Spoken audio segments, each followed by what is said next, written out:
Hello friends, स्वागत है आपका एक और नई वीडियो में। तो आज की इस वीडियो में मैं आपके लिए लेकर आया हूँ 5 ऐसे हाई रिटर्न स्टॉक्स जो आप लॉन्ग टर्म के लिए रख सकते हैं। अगर आप एक अच्छे इन्वेस्टर बनना चाहते हैं और ये स्टॉक्स अगर आपके पास नहीं है तो आपको एक बार इन स्टॉक्स के बारे में जरूर सोचना चाहिए, क्योंकि जब भी आप इन्वेस्टर बनते हैं तो हमेशा आपके पोर्टफोलियो में कुछ डाइवर्सिफाई पोर्टफोलियो होना चाहिए। जो कि ये 5 स्टॉक हैं, ये अलग अलग सेगमेंट से काम करते हैं। तो इसलिए ये आपके हर एक, अगर आपको पोर्टफोलियो डाइवर्सिफाई करना है तो उसके लिए आपके लिए ये जो स्टॉक्स हैं काफ़ी फायदेमंद हो सकते हैं। तो ऑफ कोर्स ये जो स्टॉक्स हैं काफ़ी अच्छी रिटर्न भी दे रहे हैं, और साथ में हम ये जो स्टॉक्स हैं लॉन्ग टर्म एस्पेक्ट्स के लिए, लॉन्ग टर्म का मतलब होता है 5 साल, 10 साल, 3 साल, कम से कम 3 साल।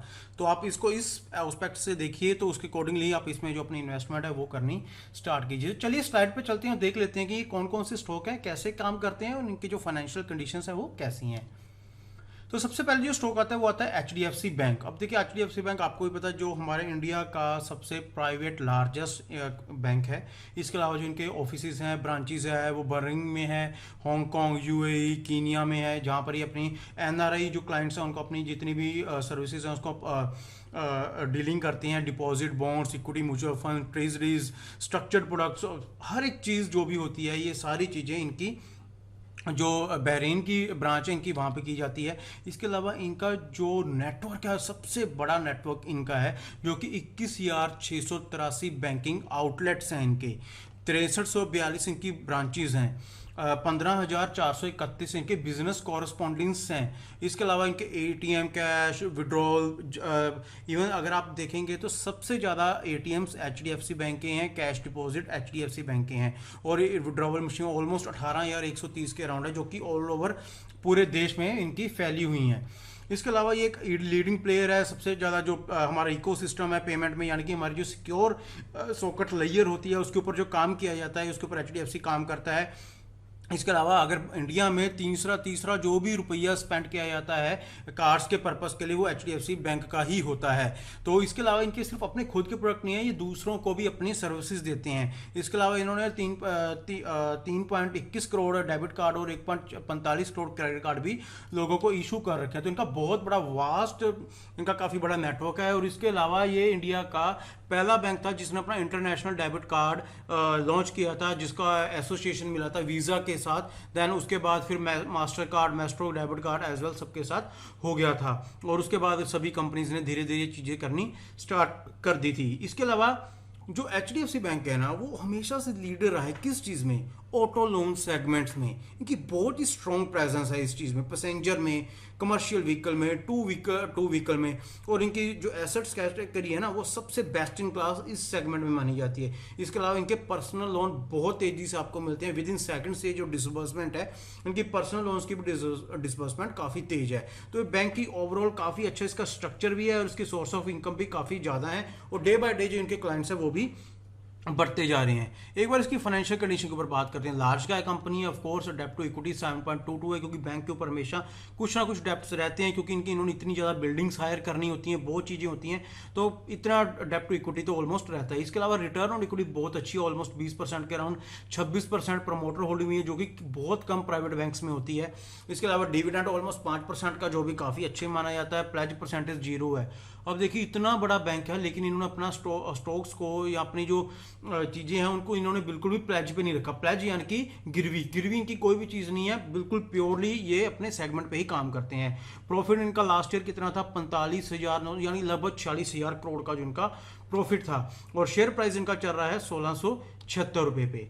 अब दूसरा जो स्टॉक है वो है इंडस टावर। देखिए इंडस टावर एक ऐसी कंपनी है जो काफ़ी सारे बिजनेसेस में काम करती है, लेकिन जो कि मेन काम है वो inter Alia setting up of operation and maintaining wireless communication towers होते हैं, जो इनके ऊपर ये काम करती है। और इनका जो टावर मार्केट में शेयर है वो 33% है, और जो टेनेंसी मार्केट शेयर है वो 42% है, जो कि इसको लीडर बनाती है हमारे इंडिया में टेलीकॉम टावर इंडस्ट्री की। इसके अलावा इनके जो फोकस है मोस्टली ये डाइवर्सिफाई कर रहे हैं अपने आप को कुछ अलग अलग सेगमेंट्स में, जैसे कि FTTH fibre to the home services दे रही हैं, एक्टिव मेंटेनेंस दे रही हैं, फाइबर मेंटेनेंस दे रही हैं। तो ये सब चीज़ें भी अब इन्होंने अपने पोर्टफोलियो पोर्टफोलियो में ऐड कर ली हैं। अब देखिए एक कंपनी थी भारती इंफ्राटेल, जो कि जो जिसकी पेरेंट कंपनी है भारती एयरटेल, तो उसने भी अपने आप को मर्ज कर लिया था इंडस टावर के बीच में 2020 के। इसके बाद इसमें वोडाफोन ग्रुप भी आया है, उसके बाद इनके ऊपर P5 एशिया होल्डिंग इन्वेस्टमेंट्स भी आई। ये सभी चीज़ों ने भी अपना जो इसमें काफ़ी सारी इक्विटी शेयर्स के बदले इसमें काफ़ी सारी इन्वेस्टमेंट की है, जो कि इसके लिए और ज़्यादा बेनिफिशियल रहा। क्योंकि देखिए इंडिया में कुछ 2-3 कंपनीज ही ये टेलीकॉम सेक्टर हैं जो काफ़ी अच्छा परफॉर्म कर रहे हैं और बिल्कुल इंडस टावर के साथ मिलकर काम कर रहे हैं। और इंडस जो टावर है इसके पास बहुत बड़े बड़े लेवल के जो प्रोजेक्ट्स हैं वो धीरे धीरे आते जा रहे हैं। इवन इसके पास जो वोडाफोन का था, वोडाफोन ने भी इसमें अपनी जो हिस्सेदारी ली थी, लेकिन उन्होंने अपने 7.1 ऑफ जो इनका स्टेक था इनको बेच दिया for a consolidation of 3831 crore के लिए, जिसमें से 4.7 करोड़ जो भारतीय एयरटेल ने एक्वायर कर लिया था। क्योंकि उसका इसके साथ अमलगामेशन है, यानी कि मर्ज हो रखी है। और इसके अलावा इन्होंने जो इनके इसके बदले में उनको क्या मिला, 23 से 8800 करोड़ रुपए। और इसके अलावा 2.4 हैं जो अलग अलग इन्वेस्टर्स को सोल्ड कर दिए गए। यानी कि इंडस पावर में काफ़ी सारी कंपनीज आती हैं अपना, लेकिन अगर वो सस्टेन नहीं कर पाती, अगर उनकी परफॉर्मेंस अच्छी नहीं होती, तो वो अपना ही शेयर इंडस टावर को बेचकर चली जाती हैं, जिससे कि इंडस टावर की जो परफॉर्मेंस है और ज़्यादा अच्छी होती है और उनका जो कैपिटल है वो स्ट्रॉन्ग होती है। अब बात कर लेते हैं इसकी फाइनेंशियल कंडीशन के बारे में। मार्केट कैप 44,722 करोड़ जो कि मार्केट है, लार्ज कैप है, डेब्ट टू इक्विटी बिल्कुल ना के बराबर है, रिटर्न ऑन इक्विटी भी अच्छी है। टेलीकॉम सेक्टर में अगर आपको 10 से 12% ROE मिल रही है तो काफ़ी अच्छी मानी जाती है। प्रमोटर होल्डिंग परफेक्ट है, 70% के अराउंड है। डिविडेंड भी 7% के अराउंड मिल रहा है आपको। प्लेज परसेंटेज 30 है, क्योंकि जब भी स्पेक्ट्रम्स होते हैं, चाहे 4G चाहे जो 3G था, 5G 6G जो बैंक उसके लिए इनको बहुत बड़ी कीमत चुकानी पड़ती है, काफ़ी सारी चीज़ों के साथ टाइप करना पड़ता है, तो इनके ऊपर कुछ परसेंटेज है। लेकिन अगर हम इसकी ओवरऑल परफॉर्मेंस के ऊपर निगाह डालें तो इसमें जो पोटेंशियल है इसका ग्रोथ करने का वो काफ़ी अच्छा है। और जो इसका लास्ट ईयर का प्रॉफिट था 2170 करोड़ था लास्ट ईयर का प्रॉफिट, और उसका जो शेयर है वो काफ़ी रीजनेबल प्राइस पे है, यानी कि आपको सिर्फ 170 रुपये में वो जो स्टॉक है वो आपको मिल रहा है। तो आप इस स्टॉक को जरूर कंसीडर कर सकते हैं फॉर लॉन्ग टर्म एस्पेक्ट्स के लिए, क्योंकि आने वाला टाइम हमारा टेलीकम्युनिकेशन का ही है।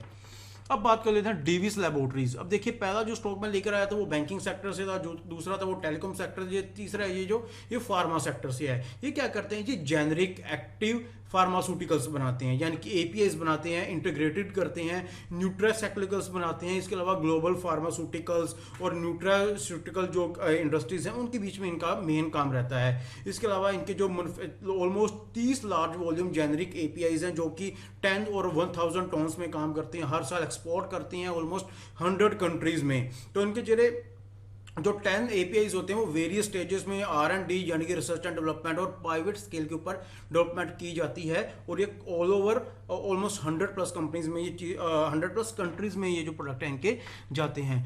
कंपनी का देखिए मेन काम क्या है, इनका एक सिंथेटिक काम होता है, लाइक कि API जनरेट करते हैं, उसके बाद ये अपने जो प्रोडक्ट्स होते हैं ग्लोबल कंपनीज के साथ भी पोर्टफोलियो शेयर करते हैं, उसको डाइवर्सिफाई करते हैं। और उसके बाद थेराप्यूटिक एरियाज जो होते हैं वहाँ पर भी इनकी इन्वेस्टमेंट काफ़ी बड़ी है। अब जो 20 कंपनियां हैं पूरे अक्रॉस US में, उसमें से जो 12 कंपनियां हैं चाहे UAE चाहे जापान को, सभी की सभी एसोसिएट हैं डिविस लैब के साथ, वो भी 10 सालों से।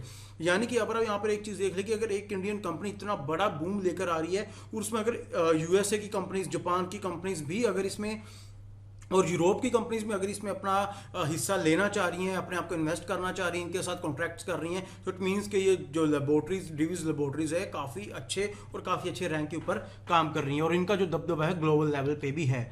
इसके अलावा जो कंपनी के रिसर्च सेंटर है वो हैदराबाद में है, वहाँ पर इनका प्रोसेस डेवलप सेंटर भी है, स्पोर्ट्स सेंटर्स भी हैं जो मैन्युफैक्चर साइट्स के लिए है। और इनके में क्या होता है, ये जो सेंटर्स है इसमें इन्वॉल्वमेंट होती है, डेवलपमेंट ऑफ प्रोसेसेस की होती है, न्यू कंपोनेंट्स ऐड किए जाते हैं, इंप्रूवमेंट और कैसे की जाती है, ये सभी जो एग्जिस्टिंग कंपोनेंट्स होते हैं वो सभी इसके बीच में ही ऐड किए जाते हैं।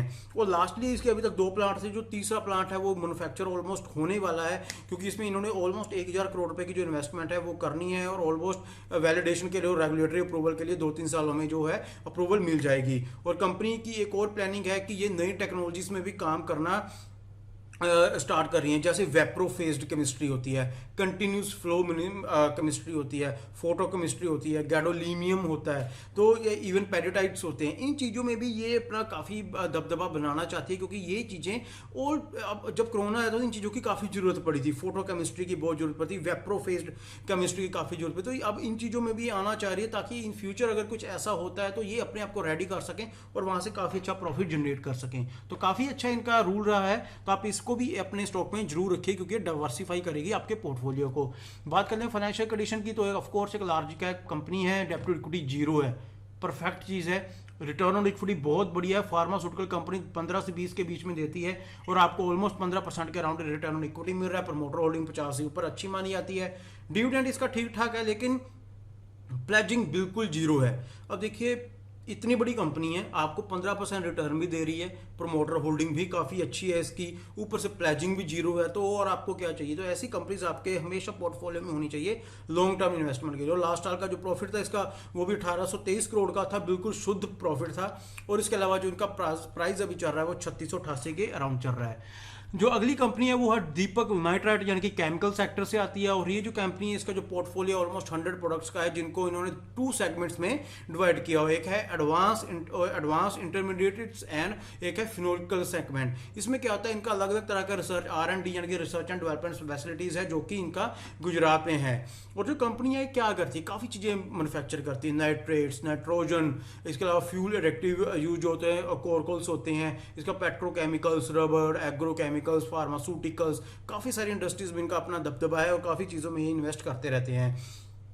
और ये जो केमिकल्स होते हैं, ये जो मैन्युफैक्चर किए जाते हैं, ये बहुत बड़ी हाई वॉल्यूम में और विद हायर प्राइस सेंसिटिविटी ये जो सेल किए जाते हैं, क्योंकि इसका बहुत बड़ा एरिया हमारे दीपक नाइट्राइट का जो काफ़ी बड़ा एरिया है, वो ऑल ओवर इंडिया की अगर हम बात करें तो काफ़ी बड़ा इनके पास एक एरिया है। इवन इनका ग्लोबल पे भी काफ़ी अच्छा एक स्केल बना रखा है। इसके अलावा इनके जो 6 फुली इंटीग्रेटेड मैन्युफैक्चर फैसिलिटीज़ हैं, जो कि 5 लोकेशंस हैं 3 स्टेट्स में across the India.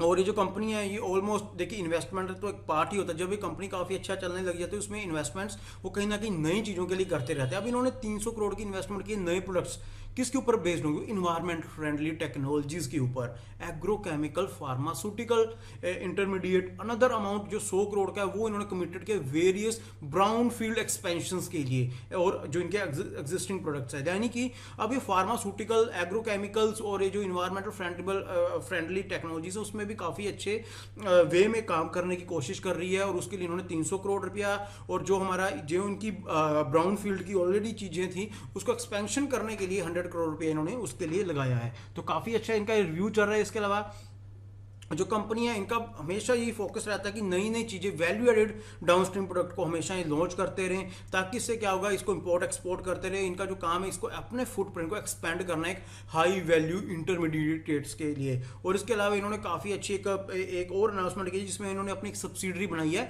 Deepak chemical technical limited. तो अब इसके नीचे एक और सब्सिडरी काम करेगी, तो ताकि इनका जो पोर्टफोलियो वो डाइवर्सिफाई हो। पोर्टफोलियो इन द सेंस कि इनके जो जो अलग अलग प्रोडक्ट इनको डाइवर्सिफाई कर सके, ताकि उनके ऊपर ज़्यादा से ज़्यादा नज़र रख पाएँ, और जिससे कि ये होगा कि जो इनका जो प्रोडक्ट्स हैं वो और ज़्यादा इसमें निखार लेकर आ पाएंगे।